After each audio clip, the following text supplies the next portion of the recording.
Good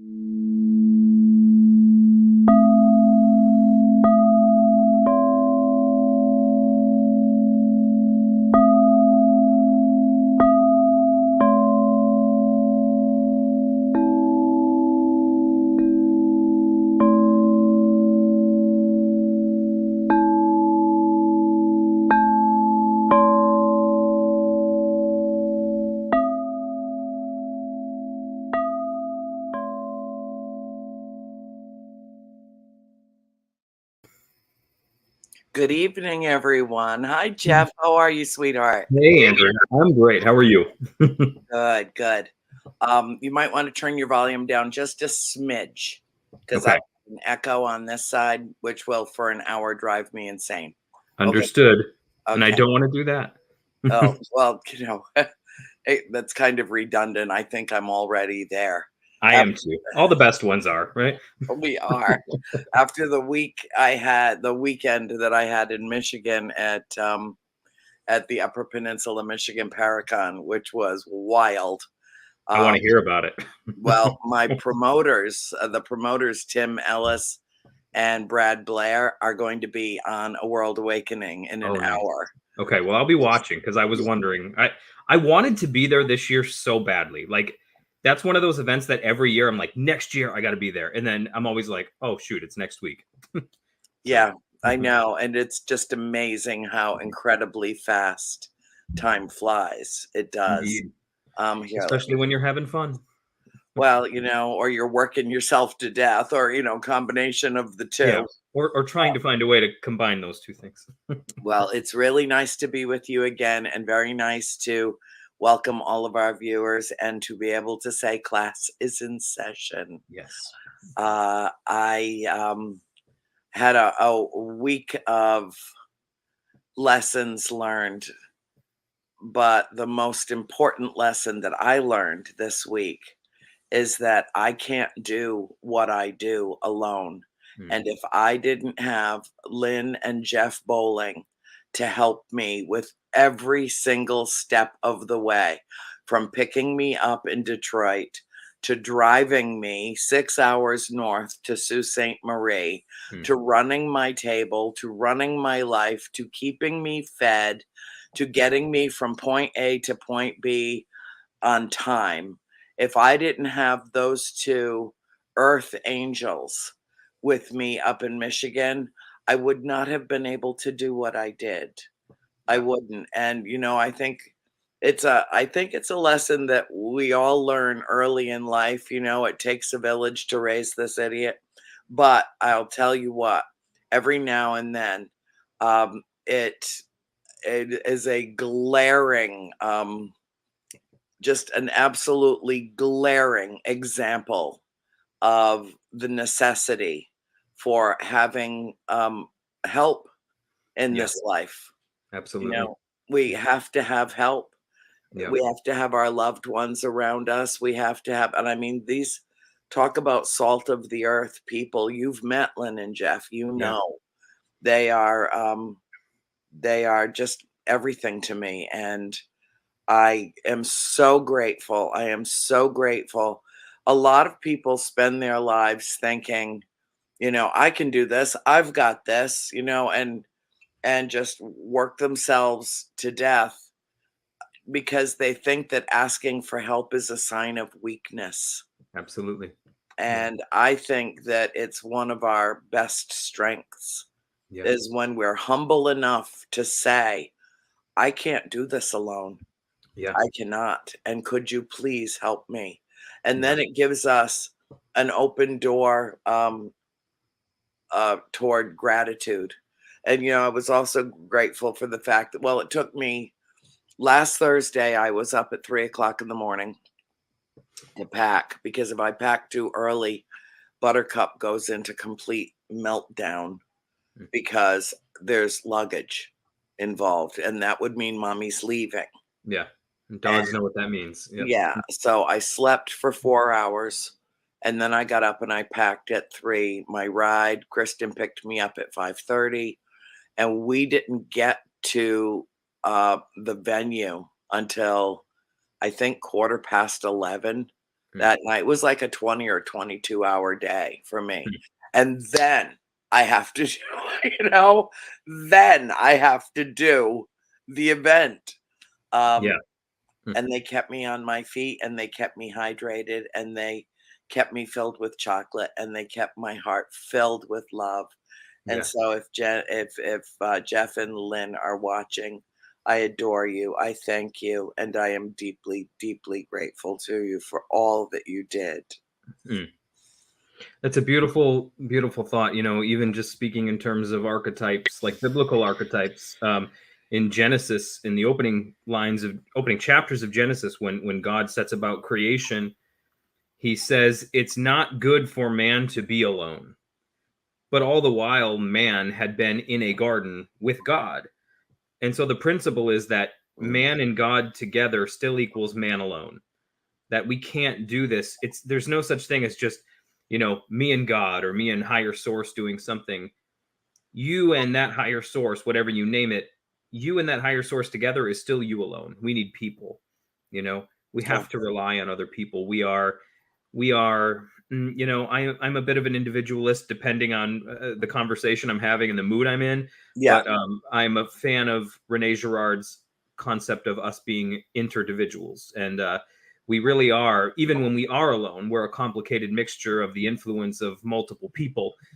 So we're never truly individuals because we are a combination of the influence of everyone who's ever touched our lives. So we might as well just embrace that and embrace other people. Yes. Well, I think that was a very hard lesson, Mm. For particularly me too, during because I'm a loner. COVID. I don't. Yeah. I mean, when the only way that you could show someone how much you loved and adored them was to keep your distance from them. Yeah. And we suddenly realized what, social being the root of society. Hmm. We are social beings. We are creatures of contentment when we are with others, Yeah. because we are expressions of our own human emotion. And Yes. if we don't have anyone around us to express those emotions with, then they build up inside of us. And I mean, look at the extraordinary rise in mental health issues, particularly among young people Yeah. during the pandemic. Now, COVID's not gone. COVID's never going to be gone, but the very worst of the pandemic is over. Yeah. But these kids are still struggling. I mean, the suicide rate went through the roof, Mm. and the anxiety level went through the roof, and people either got closer with their immediate family, or they became isolated Yeah. uh, from them, or they didn't have anybody. So many people in New York City the first couple of months of the pandemic, when it struck and it hit New York so hard. Hmm. So many people who were so terrified to come out of their apartments, or people who were bedridden, or who were left alone. They died alone in their apartments, Yeah. and without anybody, even necessarily knowing that they were there. Yeah. Um, ordering food, having it put out in the hallways, and they didn't have any physical contact with anyone, and yet Yeah. they still died from COVID. I mean, it was a very, very scary time. It was. Yeah. Yeah. And I think we're all still feeling the hangover from it quite a bit. Like you said, it's definitely not over. Um, but we are certainly hungover from it, I think. And I think a lot of what you said, the rise of mental health issues, just this sense of isolation. I mean, I think it's really starting to hit us what happened to us during that period of time. Yeah. Yeah, yeah, It was extraordinary. it was. It was extraordinary, and I'm so glad that we can come together and be social creatures again, because it's what keeps us healthy. Yes. And even though, I was very nervous about going to Michigan because there were about 1,500 people that came Mm. to this event. And, I can't mask up and keep 10 feet distance from Right. all of these people that I know, so many of whom that I know and love. And, maybe only get to see once a year up there, people that come in from Canada and people that I don't have a chance to visit with any other time. Yeah. And so to be able to come back together again, I'm not going to say, keep your physical distance from me. Here, let me throw you your book across, the showroom Right. floor. Right. No, I mean, it is a calculated risk Hmm. that I take every time I hug or kiss another human being, a Yeah. calculated risk that I take. But Yeah. then I come home and I have, a mother who would not survive COVID, Mm. or anything else for that matter, Yes. RSV or, whatever else is the flu, Hmm. that's circulating in our environment. And so for the first few days that I was home, I wore a mask in the house, an N95 when I was anywhere near her. Hmm. And it's just an ever-present danger that we have to cope with. And then next week, I'm home this weekend, but next weekend I leave on the 7th and I'll be in Rhode Island until the 12th. Mm. To do the Ocean State Paracon. So all my Rhode Island people will all be together and we'll do that all over again, which I'm so thrilled and can't wait to see them. And that's one of the best events in the whole country. I'm so thrilled. Ken DaCosta and Julie DeMay and the whole Rise Up Paranormal team work their hearts out to make Mm. this event a screaming success. Yeah. And we're showing The Conjuring at the local theater in town. That's going to be wild. Next, not this weekend, next Saturday night. And it's going to be crazy and busy. And I'll grab a few hours of sleep here and a few hours of sleep there. But for the most part, I am going to be up and surrounded by people. Hmm. And so again, that regimen will need to kick in when I do come home to protect my mother. But it's worth it to be able to be with them and hold them in my arms and love them. And, I'm nothing without these people. I Yeah. am nothing without these people in terms of my career. Mm. Um, and I'm always grateful for that. And, we talk about gratitude on this show a lot, Yeah. as we should, because I think that it's an important reminder to people to pause and reflect and count your blessings every single day, Yes. because there are so many people that are not necessarily blessed with the same kind of companionship that we are. Yes. And this, the same in your beautiful family and my beautiful family. And, we really are very lucky to have what we have. Yes, we And are. there are a lot of very, very lonely, isolated people in this world. And my heart breaks for them because I know the joy of being in my own tribe, my own little clan, my own little mini society. Hmm. Like my sister Cindy just walked in the house today. We didn't even expect her and it was like, "Wow, Cindy's here."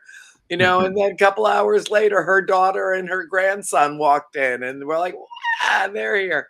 It's they only live a couple of miles down the road, so if they just happen to be passing by, they stop to say hi to Grammy and to us, and there's a sense of community right within our own family Yeah. because we share the community. Yeah. And so it's a wonderful thing to do. Oh, by the way, don't let me forget, you are going to do a special 2-hour episode of Soul School next Friday night because I'll be lecturing somewhere. I feel certain of it. And so up in Rhode Island. So You're on your own for 2 hours, which I have supreme faith and confidence that you will handle it splendidly as you handle everything splendidly. You really are a gift in my life, in my world, Jeff. You really are. Really, from the moment that we connected, I knew that we had great things to do together, and we Yeah. talked some about that this week. Yeah. Would you like to expound on Sure. this Yeah. shift that took place? Now, Yeah. I'm not saying that it happened because of the moon, even though I know a Yeah. great percentage of our bodies is actually water, and we feel the same tug that Yeah. the tidal, waves, the ocean does. Hmm. And it has some effect on us, even if it's just a minor thing, or if we're the ones that make it spiritual, if we're the ones that decide that Yeah. we're being affected by this full moon Right. phenomenon. But you and I both went through kind of a shift this Yes. weekend, Yeah. or this past week. And so we chatted about it a couple of days ago. And I wanted to, I said, well, that's what we can talk about on the show on Friday night. So have at Yeah. it. I'll hop in Okay. and strike a Okay. chord. Um, I the feeling is 100% mutual towards you as well about what a gift you are in my life, and in so many ways. And these Friday nights are always a joy and the highlight of my week. And so, anyways, the feeling is very much mutual. But yeah, concerning this shift we both sort of felt, I'm not one. I'm not one to ever claim I have a prophetic word of any kind, necessarily, but I'm going to say I kind of feel like I have something like that burning in my chest tonight. And you can decide whether it's prophetic or pathetic. I guess we'll see in the comments which it is. But um but I have had a week, man. Actually, I have had 2 weeks that were really intense. Really intense on a lot of levels. Really intense spiritually, really intense just physically. Those two do tend to connect because as above, so below. Um, and I've learned a lot in the last 2 weeks of my life. There has been a lot that was either previously downloaded like a little zip file that was far more dense than it appeared to be on the outside, that was just simply unzipped this last couple of weeks due to certain circumstances, or it was all downloaded. I don't know, but it was an intense couple of weeks. And so let me try to unpack some of this. And if at any point you got something to say, please, by all means, shove a spike in the spoke of my little rhetorical bicycle and step in. So this week, there was a blue moon this week, right? And I was sitting up in my room reading Alfred North Whitehead on chaos, because that's been where I've been dwelling lately. And I was feeling this intense energy, for lack of a better term, and the moon is streaming in through the windows and the little beaded curtains, and it felt amazing. And there was just a power there, And you texted me about it. You were out. I think you were outside, probably. I'm guessing in it yourself, and I don't know for sure, but you were just saying, enjoy it. And I was like, oh, I didn't even know this was a significant moon. I just knew it was beautiful. Sometimes stuff just passes me by. And so I looked it up, though, out of curiosity. And this is lunar phenomenon that won't be visible as it was on that evening for 14 years. Right. For 14 years. Now, I'm no mathematician, but 14 divided by 2, I believe, is still 7. Yeah. And it instantly took me back to the work of the spiritual teacher G.I. Gurdjieff, who talks about the fact that life tends to happen in sevens. That our life happens in 7-year cycles, give or take, right? Mm-hmm. And so that means 7 plus 7. That's 2 7-year cycles. And if it's not going to occur again for another 14 years, that means we're at the end of a cycle of 7 years as well, right? Because that means we're at the end of it. And like within moments, I was just scrolling through my Facebook then, and I went to my memories, as I typically do, because it's just a great way to see what you were doing 10, 12 years ago. Usually finding old pictures of my kids and stuff. And it popped up that 7 years ago on that day was the day that I had started a significant shift in the way that I was doing ministry. You know, that I had resigned as a pastor probably about a year prior to, I believe so. And then that day I had launched something new. And it was that day that I had started something new 7 years ago to the day. And then it also hit me like, Jesus, it's been 7 years since my last book was released. Now, I've published other people's books since then and done things like that. But since I actually have written my own, I've been writing like 20. But the last time I actually published it was 7 years ago. And I started to think back about a lot of the things that had shifted in my life and realized it was all 7 years ago. And I realized, oh my God, I'm at the end symbolically of a 7-year cycle. And that's what I've been feeling. Because there had been so much chaos the last 2 weeks of my life. Not necessarily bad chaos, because chaos isn't necessarily a bad thing, right? No, it's not. It's not. It's the nature of the universe, but it has a purpose. And I talked about it last week a little bit, but well, let me take it to Sunday school and share a little Bible story with you, and then we'll pull it apart and try to make this connect. So I was taken to Genesis 32, the story of Jacob and Esau. Jacob's wrestling with God before he meets with his brother Esau. Now, Jacob and Esau were twins. It said that they were wrestling in their mother's womb, presumably over who would be the firstborn, because in ancient Hebrew culture, to be the firstborn meant to receive twice as much of an inheritance as the secondborn, thirdborn, whatever. So it was a big deal. And so they're wrestling in the womb, it said. And when Esau is born first, Jacob is born grabbing onto his heel, trying to be the first. You know, so the story goes. Obviously, this is mythology, but that's the story. And so Jacob, throughout his life, he's named Jacob, and Jacob means a heel grabber and a deceiver and one who will use trickery to get ahead. And so throughout his life, he does exactly that. He does get ahead, but he gets ahead through trickery. And one particular trick he pulls is stealing his elder brother's birthright by fooling his blind and ailing father into blessing him with the blessing of the firstborn as opposed to his brother. And in that patriarchal culture, once the blessing of the patriarch was spoken, it was spoken and it couldn't be taken back. You couldn't get the toothpaste back in the tube nor the genie back in the lamp. Once it was spoken, it was spoken. And so he received his brother's inheritance through trickery. His father was like, I can't undo it, boys. Sorry. And so they're estranged from one another. And they've been estranged for a while. And in the story in Genesis 32, they're on the eve of meeting together. Jacob hears that his brother Esau is coming to meet him, and he's got tons of people with him. And so he's naturally terrified because he thinks he's coming back for blood, right? So the point at which we start here is things that are estranged and things that don't seem like they belong together anymore are being magnetically drawn together again.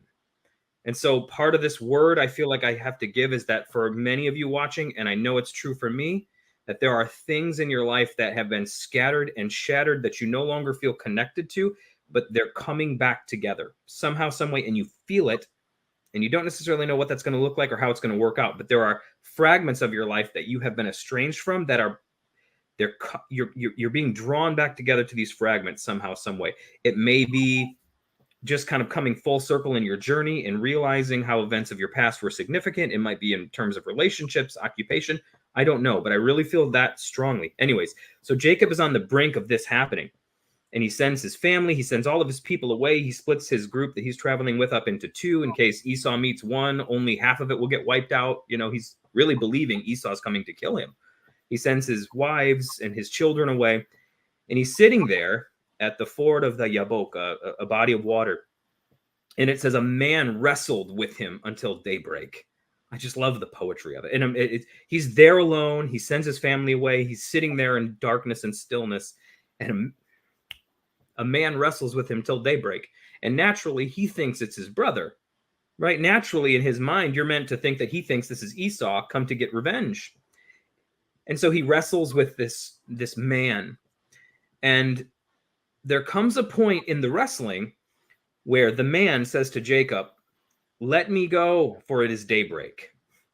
And so here's one of the first symbols I want to bring out is, look, when you're on the brink of that transformation and the coming together of things that don't seem to belong together anymore, what the alchemists called the coincidentia oppositorum, the coincidence of opposites, that point at which things you don't think could possibly collide and coalesce do just that, and something new comes forth from that union. when you're on the eve of things like that happening, you will wrestle with a man until daybreak. Chaos of some kind will enter your life. It will. It just happens because that's how change is sort of forced. Mhm. And I talked about this last week a little bit, but the role of chaos in our lives is to create more complexity because the universe seems to abhor sameness and habit. And And the it's vacuum. Yep. yes. And so it's always seeking to create and produce novelty. And one of the ways that it does this is through chaos, because chaos creates complexity. Complexity means that there's now more raw material to work with so that novelty can emerge. So the old monkey typewriter theorem, if you put a bunch of monkeys in a room, get them some typewriters and let them just bang away at those things, eventually, coincidentally, they'll reproduce the works of William Shakespeare, given enough time, mind you. But if you deconstruct things and you take the typewriter apart and you just put one rather dull monkey in the room and a ream of paper in the corner and you give him 5 minutes, you're not going to get the work of William Shakespeare. But you add more chaos and complexity, more monkeys, constructed typewriters, you're more likely to get it. If you add even more complexity, you I don't know, double the number of monkeys, you give them more time, and you give them laptops with AI technology and predictive text, they're now you've increased the odds of them getting this done in a shorter space of time. So the more chaos, the more complexity, the more likely it is that novelty will emerge. So when chaos enters your life, whatever it looks like, that man wrestles with you until daybreak. That chaos is giving you more raw material to work with, giving the universe more raw material to work with, giving God more raw material to work with so that something new can come forth in your life, man. And so Jacob wrestles with this man until daybreak. And he says at daybreak, the man, which we know to be God in the story, says, "Let me go, for it's daybreak." So here's the thing. When you see the season changing, when you're going from darkness to light, when you're going from night to day, you've got to let go of things that you've gotten addicted to holding on to, right? Because you can get used to that chaos. And there comes a point when the season shifts, you have to learn to let it go. You have to, when you actually see the season changing, when you're at daybreak, you can't hold on to things that you'd held on to in the night season. They prepared you for the day, but they won't serve you in the day. Right. So when you come across a body of water and you hit the shore, you don't carry the canoe on your back. You leave it there. You can repurpose it, make a shelter out of it, use it to build firewood, but there's no point dragging a canoe through the forest. It got you there, and now honor it by either leaving it behind or repurposing it. So there comes a time where you might have to, there's things you got to leave behind. Now, Jacob says, "I will not let you go until you bless me." So the other lesson is let go of what you need to let go of when you see the season changing, but don't let it go until you've learned the lesson. Because if you let it go before you've learned the lesson, you will repeat the lesson. Okay? It'll happen again and again and again until you learn the lesson. And it's best to learn it the first time round. Yeah. That's just the way it is. I don't want to go through the 7th grade 20 times. I'd rather do it once, right? So learn the lesson. Don't let the thing go, though, until you receive the blessing that it's trying to give you. And then Jacob, okay, it goes on a little bit. And Jacob then says, "Now you tell," or I'm sorry, the man says, okay, he blesses him. And the way he blesses him is by telling him, "What's your name?" They're asking, "What's your name?" He says, "Jacob." So seasons like this will force you to confess, who are you? Who have you been? Who have you become in this last season of your life? It'll force you to come to terms with your name. I'm Jacob.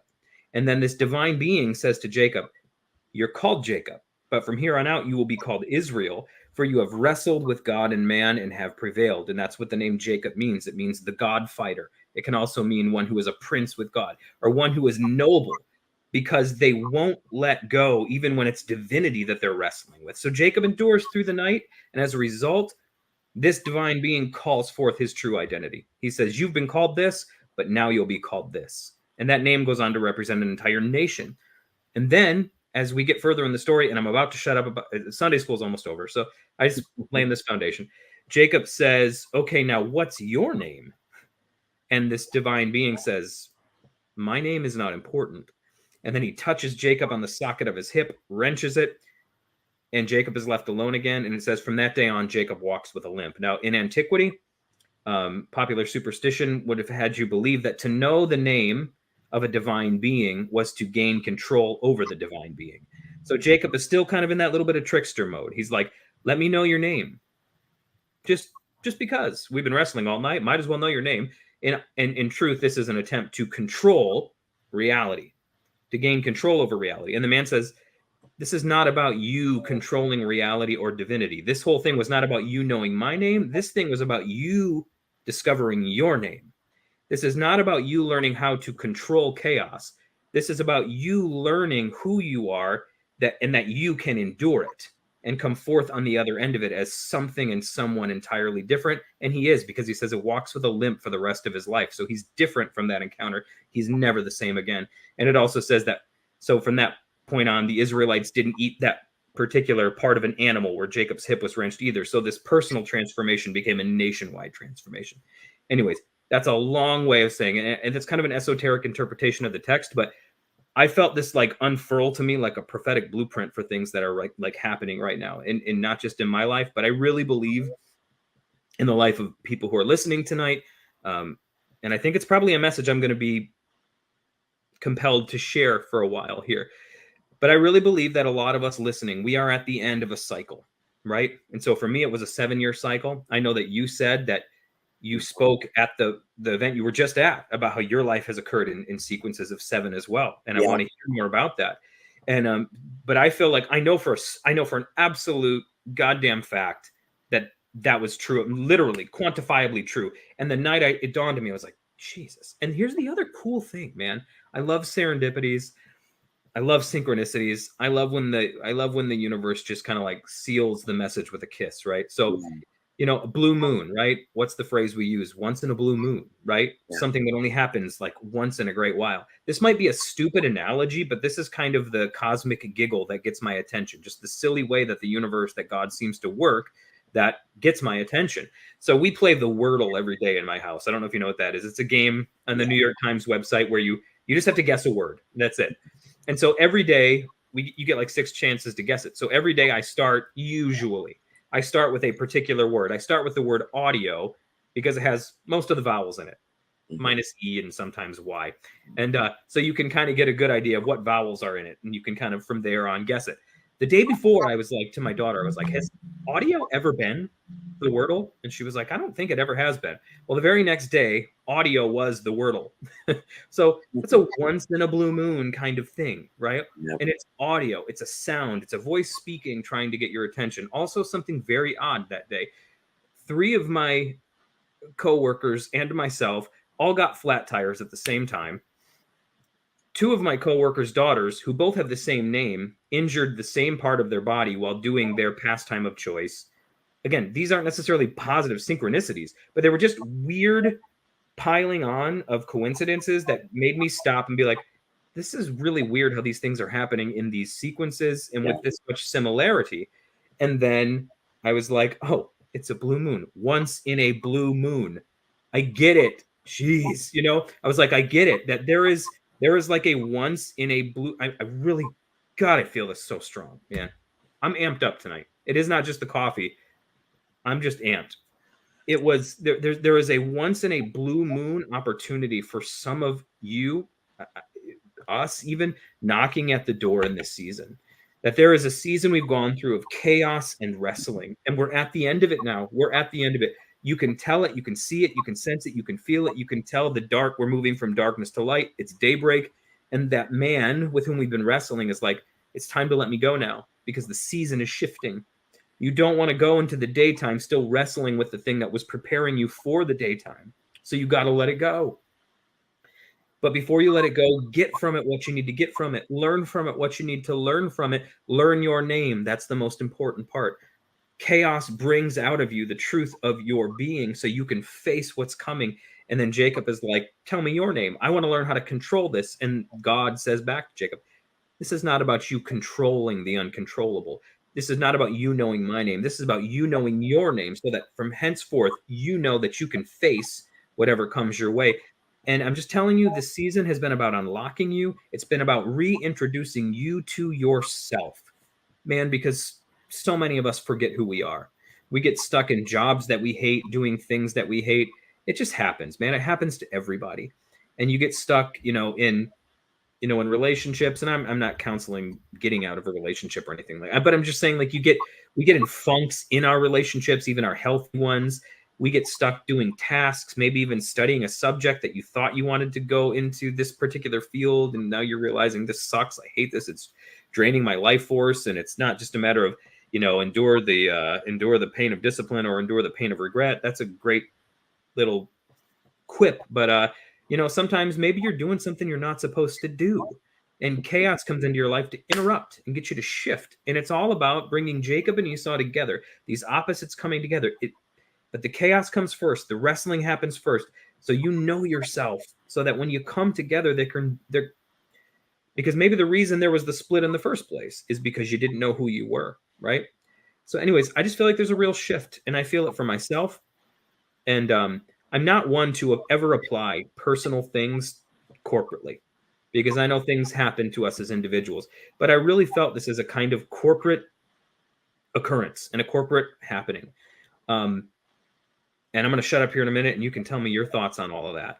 But I really feel it, and I felt it for me. I feel it in terms of calling. I feel it in terms of even employment and things along those lines, influence, platform, writing, all of that kind of stuff. I just feel such a shift, and I felt such a release.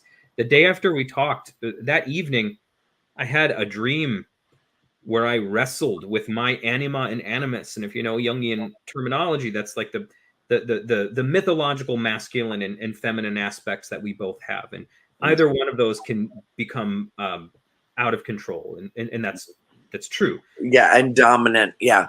Yeah, but they're quote unquote opposites, but they're meant to coincide. And that coincidence is what brings forth life. And that night I had a dream. I wrestled with these things and I got them to the floor and I got them under control. And then new life came about as a result. And I'm telling you, I woke up the next day and there was something in particular in my life that I have been tethered to unhealthily in the name of survival and in the name of comfort and security, that I just felt this severance from. Like a soul tie was literally severed after our conversation that night. And I've been walking in the freedom of that severance since then, and possibility and concepts and revelation have been coming to me in ways that I have not felt in a very, very, very long time. And I don't know, that was a really long way of saying all of that, but these shells have been loaded in this shotgun all week, so they just had to find a way out. Anyways, Andrea, I'm going to step aside. What are your thoughts on that? Or do you have thoughts of your own you want to share? Well, I knew that was an important conversation that we had, and I had just finished an interview. Yeah. I've had a boatload of interviews to do this week. For some reason, they all seemed to pile up on me after the Paracon, and I schedule things, usually well in advance, not thinking, what are the other circumstances that might be present now that you're just coming off of a big event, probably exhausted? Do be careful, dear. But I don't think of that while I'm scheduling these things, a month or two out. Right. And so these were interviews that I was committed to, that I needed to do. Yes. And that I rose to the occasion to meet the commitment. And everything so far this week has gone splendidly well. And, I will admit that I am really exhausted, but I think it's not just physical exhaustion, it's emotional exhaustion, because I've been putting so much of myself out into the world, that I'm not protecting or guarding my core. And that's something that I need to learn to be more I need to practice more self-care. I need to practice more, getting proper rest in a proper sequence, and eating in a more healthy way. Because when we were on the road, I mean, Jeff, I never sat down for a meal all weekend long. Yeah. It was a half a piece of pizza there. It was a chicken finger there. It was, grabbing somebody's Coke on my way out the door to the theater and just saying, I hope this is mine, I'm taking it. well, it's not a food group and there's no nutritional value in it. And I keep putting garbage in so that I can have enough energy just to, but after a while, garbage in becomes garbage out, and you've got to be very mindful of that. So I've been really good about eating well since I got home, stayed completely away from junk food completely. But when you're on the road, Hard to that's do that. what's out there. I Yeah. mean, we did stop and eat a real meal on the way to the zoo, but that was it. That was the Mhm. one and only time Mm. that I ate all weekend long, anything of Yeah. substance and anything of any nutritional value all Mm. weekend long. So I had to think, I did think about that on the way home as I was eating a pack of pretzels on the plane. Mm. Like, this is dinner. This is dinner, and we're not going to get home until 11:30 Sunday night. So that Yeah. was a pack of pretzels was dinner on the plane. And so, what, as I was listening to you talk about Jacob and the wrestling that went on all night long, my interpretation, and I know that it was written to mean that he was wrestling with God, but the way that I feel about God consciousness is that we're Mhm. living, breathing Yes. manifestations of it. Yes. We're the way it sees its creation, Yes. and how we interact with each other. Spinoza said the eyes are the window to the soul. Yeah. And I think that when we're having that close, even combative, conflicted encounter, we're really fighting with ourselves. Mhm. We're really fighting with ourselves. It brings me back to the Cherokee adage about the grandfather telling the son, the grandson, that there are two wolves that are at work within both of us all the time, and one is goodness and kindness and purity and grace and Yeah. generosity of spirit, and the other one is greed and avarice and mean spirited and ugly and cruel. And the child says, well, if the wolves are fighting, which one wins? Mhm. And the grandfather says, it's the one you feed. Yeah. Yes. So, full Yeah. circle back to, let's do something to maintain this vessel, Yes. because you can work it to death. Yes. You can work the vessel to death. And what was Yes. the message that I left with you Mm. when we finally wound down our hour-long conversation? Mm. Was, when it's just all too much, flip over and float. Yeah. And a great interpretation, even a spin on the Jacob wrestling with God's story, maybe an esoteric spin and way to read it, is that he Jacob is told his name by the divine being, and then when he asks the divine being its name, it doesn't answer, and maybe it doesn't answer because it already did when it told Jacob his name, right? And so in that recovering of identity, right? When you know who you are, you don't need to know anything out there's name or nature so that you can control this, that, or the other. Because once you know yourself, once you're at peace with yourself and you let go and you cease the wrestling, that's even part of the self care aspect. Stop Mhm. fighting with yourself all the time, right? Stop stop beating yourself up for what you didn't do. Stop beating yourself up for what you did do, for sins of omission and for sins of commission and for mistakes you made, because for God's sake, sometimes the mistakes you make in sincerity end up building a bridge of incidents, Neville Goddard would call it, that leads you into the next place you're supposed to be. So even sometimes stuff like that, even errors you make, and I feel that for somebody listening, a mistake that you made in sincerity, and it doesn't even have to be in sincerity. You could have made it in arrogance, and it can still work for your good. All right, but a mistake made in sincerity that you think might ruin you and be your undoing could also be the universe's way of causing you to look at things you wouldn't have otherwise looked at, to cause you to other doors and other avenues and opportunities to now appear to you that didn't appear to you before. So stop wrestling with yourself like the man, like God, like Jacob said to himself, if we want to interpret that way. Hey, the season is changing. It's daybreak. Let me go. Stop wrestling with me. Don't go into this. Don't waste and lose the blessings of what this next season could be because you're still so caught up wrestling with yourself. Yeah. Realize who you are, sink into it. Like you said, just float and let the current carry you. Reality is a river and it will carry you if you lay back and let it do so. Yes, it will. Mhm. And it knows the way home. And Yes. we spend so much of our lives swimming against the raging current because Yes. we're so sure that what we want is up around the bend. We can't see it. We Hmm. literally can't see it. But Yeah. somehow we suspect that what we want is just around the bend, up out of sight. And if you just keep at it, Hmm. that eventually you'll get there until your shoulders are on fire and your lungs are burning for Hmm. lack of oxygen and your eyes are tearing and the current is pushing and it's unhealthy. Yeah. I mean, Yep. it's I think it's okay.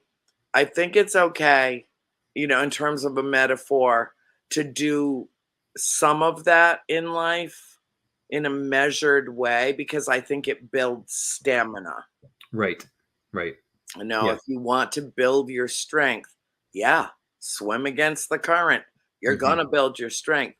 But the wisdom is in knowing when to flip over and float.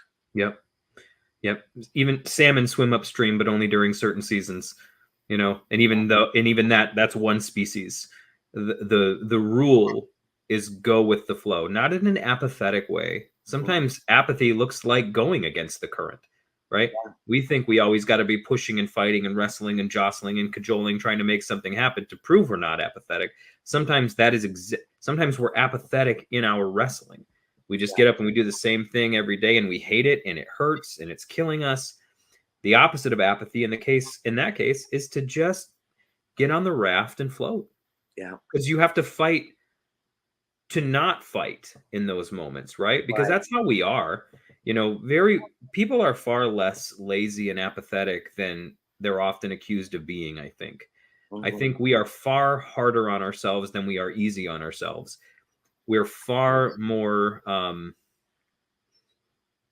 yeah, we're far harder on ourselves than we are easy. And I think for the most part, people like to chide and, people are lazy and they're blah, blah, blah. I don't really, that's not my experience with people. My No, it's experience with not people mine is they're either. doing, yeah, not that they're not doing enough, but they're doing far, far, far too much. And that doing far too much is itself a kind of apathy because you're apathetic doing things that aren't working. Most important, not just in the world, but they're not working for you. And that was Jacob. It was time to stop wrestling. It's daybreak. It's over. It's over. That is not the season we're in anymore, Jacob. So stop wrestling Mhm. with yourself.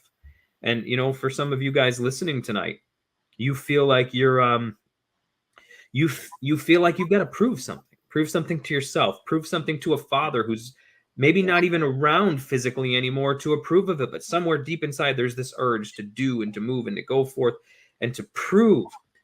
But you're never going to know or find out who you are until you stop that, because it's in the stopping that you find yourself. That's where it's at. It's in the stopping that all of, like you got a disco ball, right? And it's got light reflecting off of it and it's shooting out all these little beams everywhere. When Mhm. you turn the light off and it stops spinning, like symbolically, it all returns when it Yeah. stops, right? And that's when the singularity occurs. And so chaos builds and builds and builds and builds and builds and builds and builds. So we stop, and then everything comes together in a singularity, and then new creation can happen. Yes. So be free to slow down. Be free to float. It was we've talked about that even here on the show. But when you told me that, um, I don't know if you sent me that night or the next day. I don't know, but it came right on the heels of the whole conversation.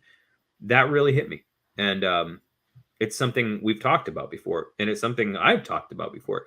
But in that moment, there's a word in due season, right? And it was just, and it landed. Mhm. And so I thank you for that, and I thank you for the profound wisdom that was in that. You're in transition. I am in we're all in transition Yeah. all of the time. Yep. We're becoming our best self. Yep. And then I think that when we have achieved our highest purpose on this plane of action is when we exit Hmm. and go on to our other work. Hmm.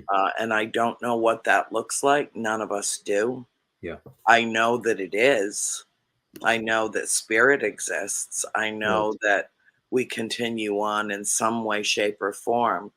That this is just a pit stop in our grand existence, Hmm. but it's a profound one. Right. And Soul School is an important place to attend. Yes. And if we don't learn our lessons here, we're Yeah. going to learn them somewhere, Yeah. some way, Yeah. somehow, at some time. Yes. So if we want to advance our own course of our unique individual existence, we must learn to integrate with ourselves, and we must learn to find peace within the core of the conflict of that which wrestles within us at Yes. all times. Yes. So I think that it was important for me to have this conversation with you tonight, Hmm. and I feel that uh, it will resonate with a lot of other people as well who are watching. I can't believe, Jeff, we blow through an hour Yeah, like we do. it is nothing at all. Like it's nothing at all. Like time really is the illusion that I am constantly Yeah. accusing it of being. But yeah, hang around if you want for later and watch Soul School, and you can Yeah. meet the crazy guys that put together the Upper Peninsula Michigan Paracon in just a few minutes. I love you with all my heart. I love our viewers. I am so connected. I mean, we've built this remarkable family around Soul School, Jeff, Yeah. that it touches a lot of lives. Hmm. And for that, I am grateful. Yes. And on that beautiful, splendid, blissful note of eternal love, I will say goodnight and class dismissed. Peace.